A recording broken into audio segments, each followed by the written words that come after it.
sa lamig ng ulan, maging sa alab ng tanghali, sa dilim ng gabi at pagngiti ng umaga.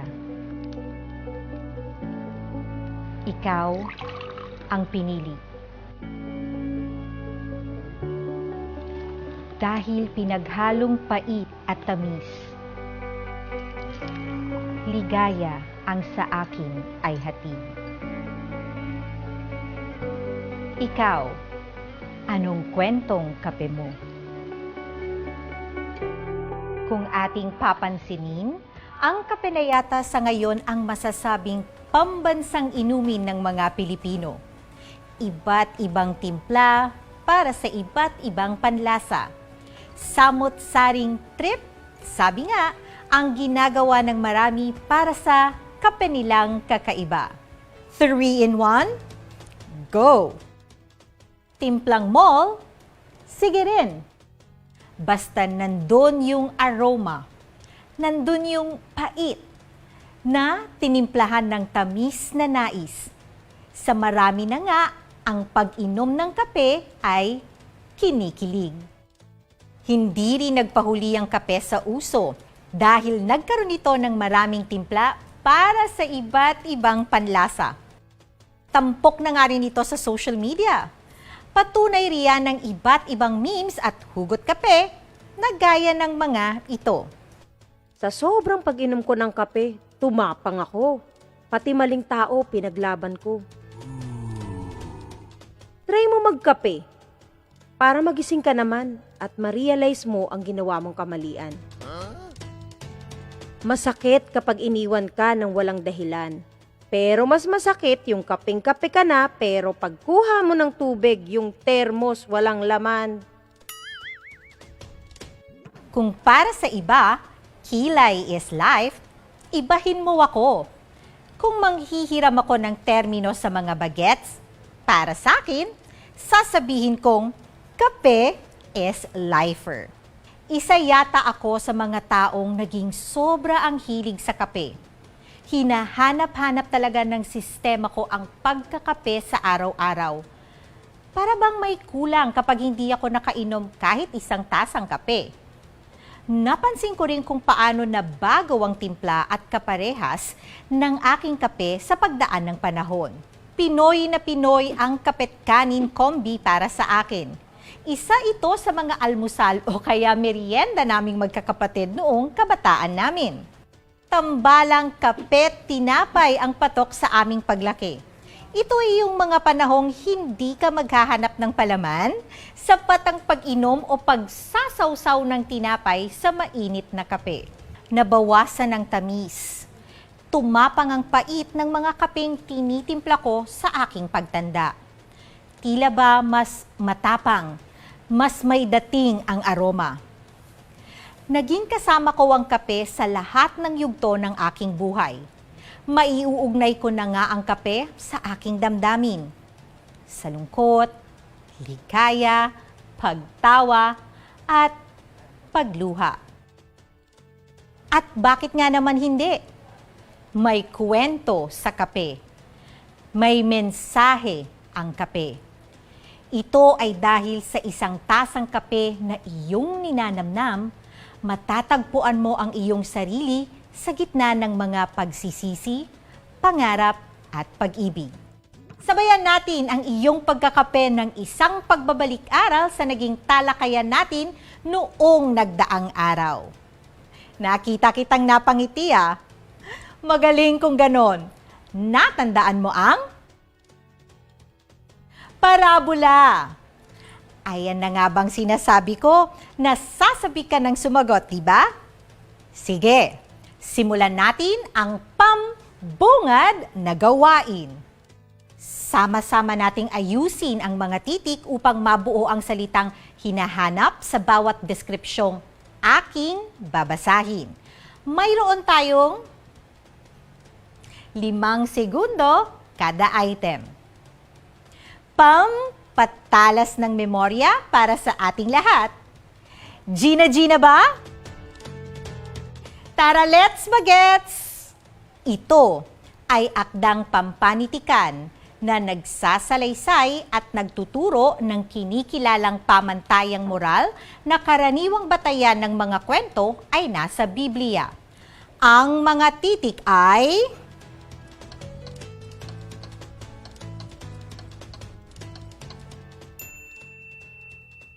ang sagot ay parabola.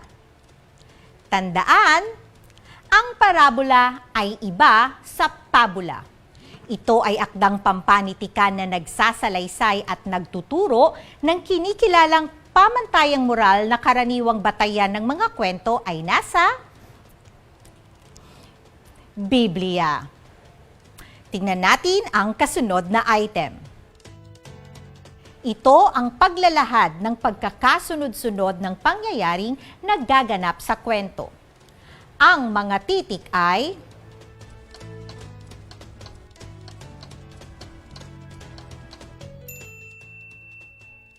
ang sagot ay banghay. Tandaan, grade 10, ang banghay ay ang maayos at malinaw na pagkakasunod-sunod ng mga pangyayari sa paksa o kaya sa kwento. Subukan pa natin. Dito, hango ang mga parabola. Ang mga titik ay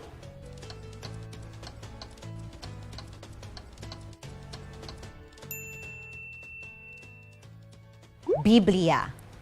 Kadalasang ang matatalinghagang kwento at aral na taglay ng parabola ay mababasa sa Biblia. Tignan natin ang kasunod na item. Siya ang nagsasalaysay ng mga parabolang nasa Biblia. Ang mga titik ay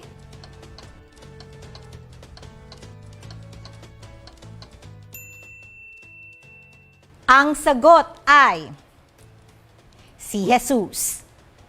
Si Jesus ay tagapagsalaysay ng mga parabola na nababasa sa Biblia. Grade 10, kayang-kaya, di ba? Tara at isa pa. Isa na lang. Subukan na muli natin. Ito ay parabolang nagpapaalala sa atin na dapat pahalagahan ng pagtitiwalang ibinigay sa atin. Ang mga titik ay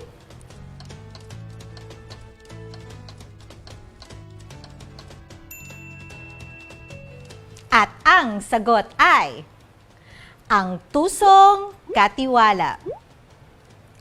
Ang parabolang ito ay galing sa maiksing kwento sa Biblia. Ang parabola ay nagpapaalala na importanteng mapangalagaan natin ang tiwalang ibinigay sa atin at itinuturo rin na hindi maaring dalawa ang sambahin ng isang tao dahil kung ang isa ay kanyang nagustuhan, ang ikalawa ay kanyang kamumuhian. Nakatutuwang malaman na natandaan natin ang importanteng mga detalye ng naging talakayan noong nakaraan.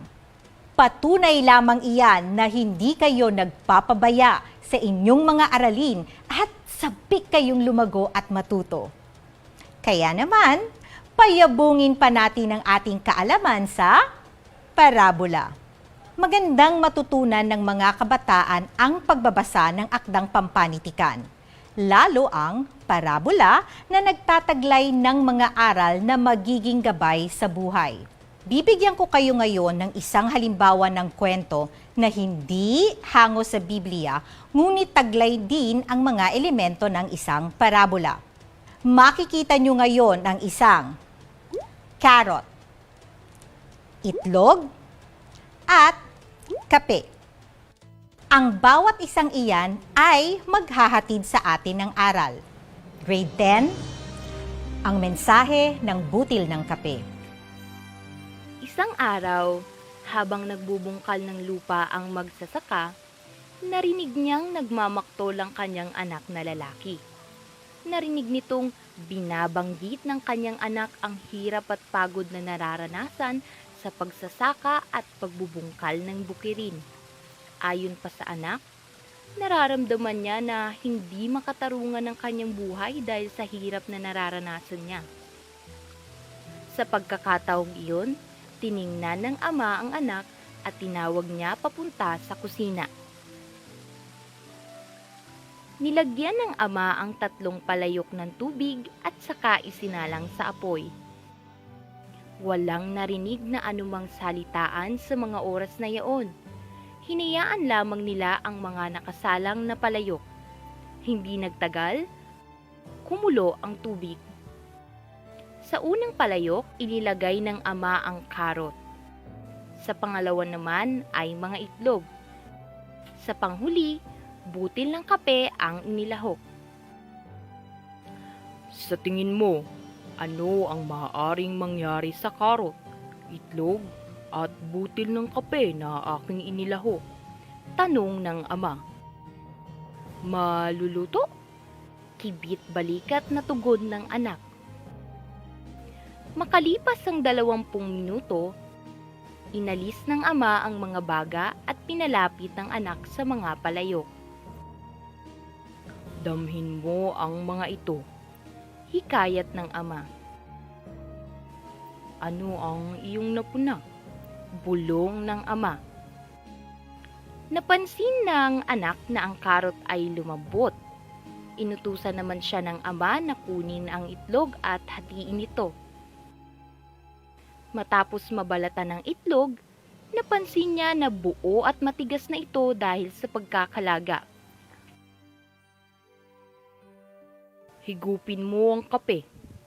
Utos ng ama. Bakit po? Nagugulumihan ng tanong ng anak. Nagsimulang magpaliwanag ang ama tungkol sa dinaanang proseso ng karot, itlog at butil ng kape.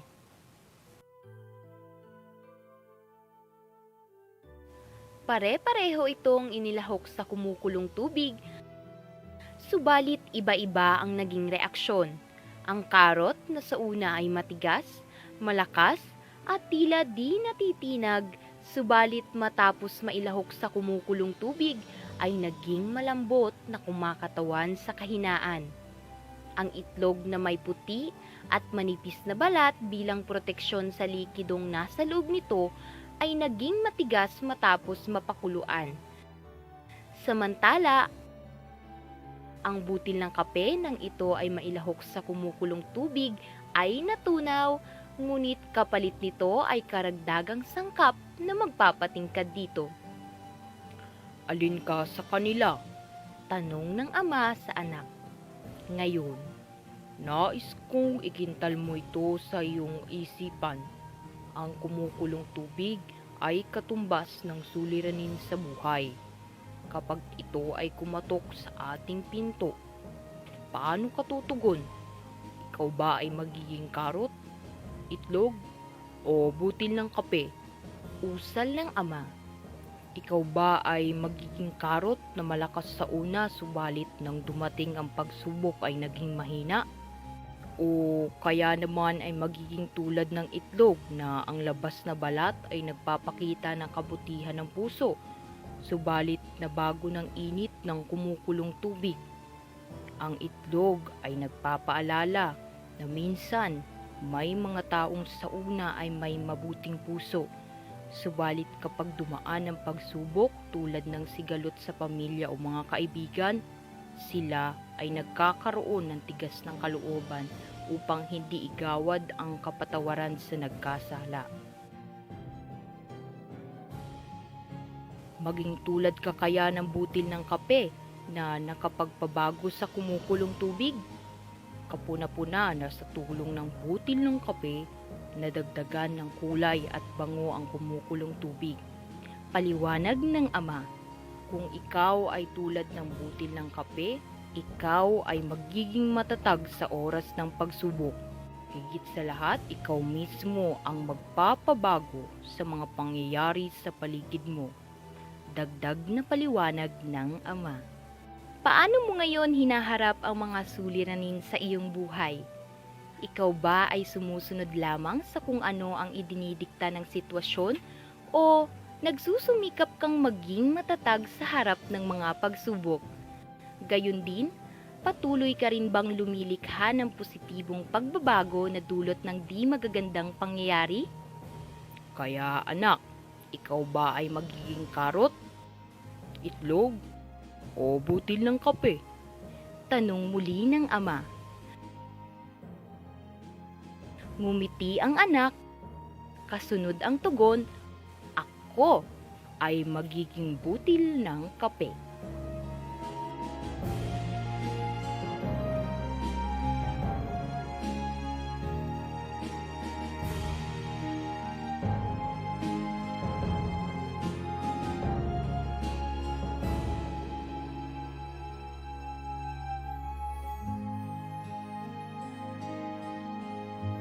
Ang The Story of a Carrot, Egg, and a Coffee Bean ay isinalin sa Filipino ni Welita A. Enrijo. Balikan muna natin ang ilang detalye sa nasabing kwento. Piliin lamang ang titik ng tamang sagot para sa bawat tanong.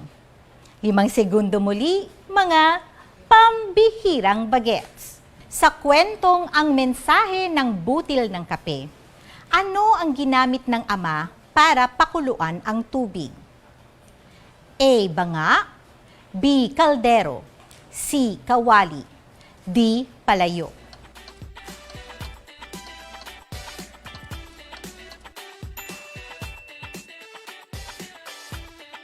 Ang sagot ay D. Palayo. Ano ang sinisimbolo ng mainit na tubig? A. Kayamanan, B. Pag-ibig, C. Pangarap, D. Suliranin.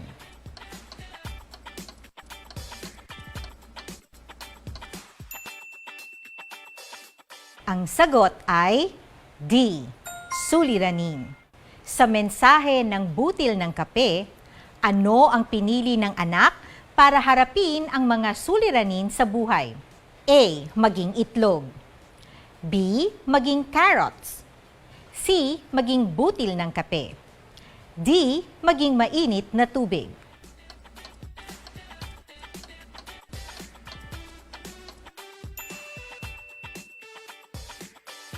Ang sagot ay C.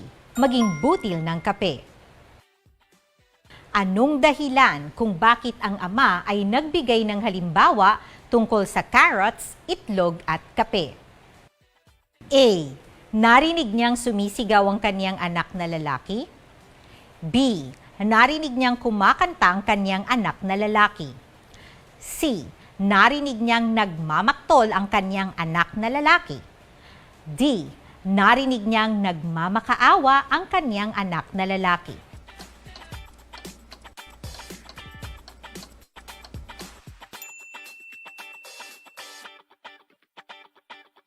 Ang sagot ay C. Narinig niyang nagmamaktol ang kanyang anak na lalaki. Ang butil ng kape nang ito ay mailahok sa kumukulong tubig ay natunaw, ngunit kapalit nito ay karagdagang sangkap na magpapatingkad dito. Ano ang ibig ipahiwatig ng pangungusap? A. Kahinaan ng loob, B. Katatagan ng loob, C. Kabutihan ng puso, D. Katahimikan ng puso.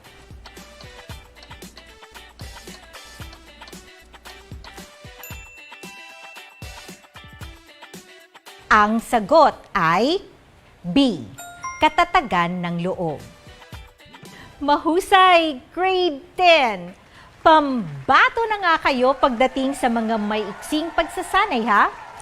Pambihira ang inyong pag-unlad kada araw.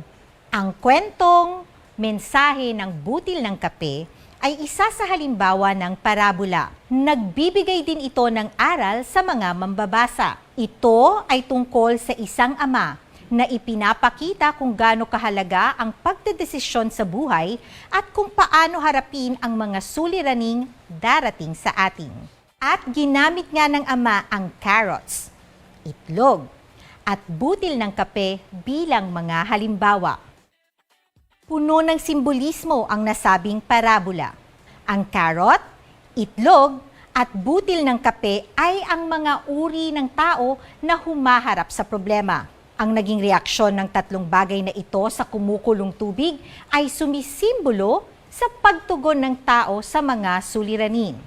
Nauna nga riyan ang carrot. gaya ng isang tao na mukhang matigas at malakas sa panlabas na anyo, ngunit lumalambot at nagiging mahina sa gitna ng problema.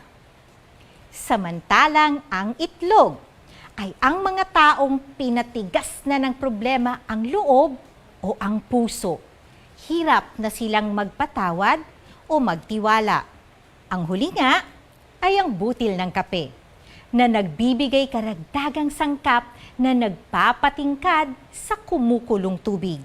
Ang butil ng kape na nagpapakita ng katatagan ng isang tao sa pagharap sa mga pagsubok. Hindi nito hinayaang ang sitwasyon ang magbago sa kanya.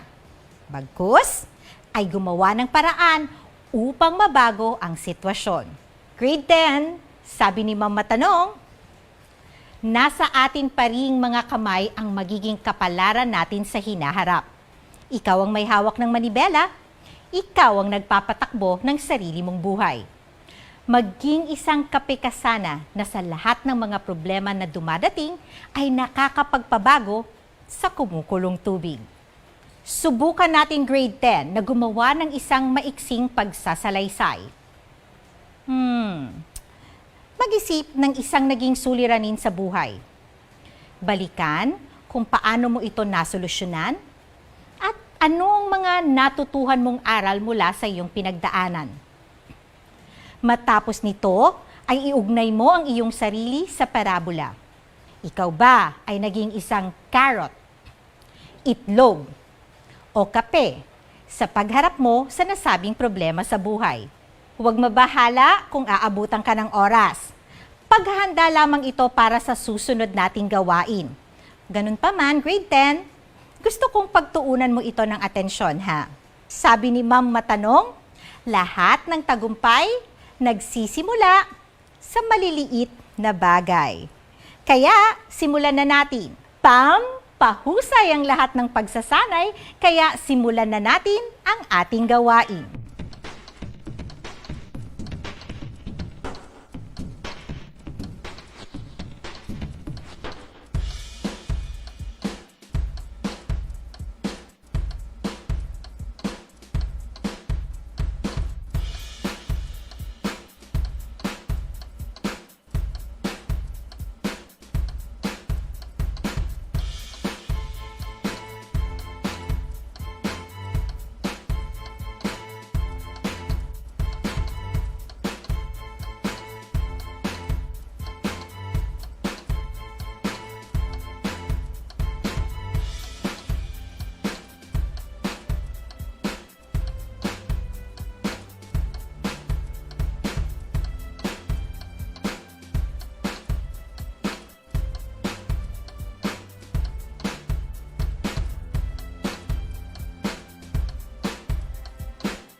Grade 10, tapos na ang oras. At isang palakpakang may kasamang hiyawan. Biro lamang, hindi kailangang humiyaw. Batiin mo lamang muli ang iyong sarili dahil sinubukan mo at kinaya mo. Kaya pa ba? Sige, huminga muna ng malalim. Ayan, ayos na. Ang iyong isinulat at ang parabolang mensahe ng butil ng kape ay isang pagsasalaysay. Pagsasalaysay ang tawag sa estilo ng pagpapahayag na may layuning magkwento o magpahayag ng sunod-sunod na mga pangyayari. Ang karanasan at mga nakikita sa kapaligiran ay maaaring pagmulan ng pagsasalaysay ng isang tao. Layunin ng pagsasalaysay na magbigay kaaliwan o libangan, magmulat sa katotohanan, makapagdaragdag ng kaalaman at karunungan, magkaroon ng kakayahang bumuo ng isang pangyayari, at pakatandaan din ang katangiang dapat taglayin ng isang salaysay.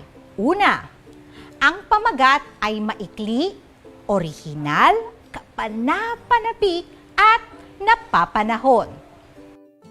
Ikalawa, mahalaga ang paksa o diwa. Ikatlo, maayos at hindi maligoy ang pagkakasunod-sunod ng mga pangyayari. Ikaapat, kaakit-akit ang simula. At ikalima, may kasiya-siyang wakas. At iyan na nga grade 10, ang ilan sa mahalagang dapat mong tandaan hinggil sa ating tampok na aralin. Tutulungan din kita sa susunod nating pagkikita kung paano mas magiging mabisa ang pagsasalaysay na iyong isusulat. Anumang aralin, pagtutulungan nating alamin at unawain. Ikaw, ang iyong mga kasamang nakatatanda, ang iyong guro sa paaralan, at ako, si Miss Pam, ay sama-samang matututo habang nag-e-enjoy. Makinig, magmasid, at makiisa sa ating mga aralin dito sa DepEd TV dahil ang pagkatuto hindi lamang sa isip, dapat tagos hanggang puso. Tandaan, sa panitikang Filipino, abot kamay mo ang mundo. Ibinigay, gamitin sa tama. Kaya pang ituwid ang pagkakamali. Matutong magtiwala, umasa't may liwanag dahil habang buhay di siya titigil. Na mahalin ka, di siya titigil. Na mahalin ka.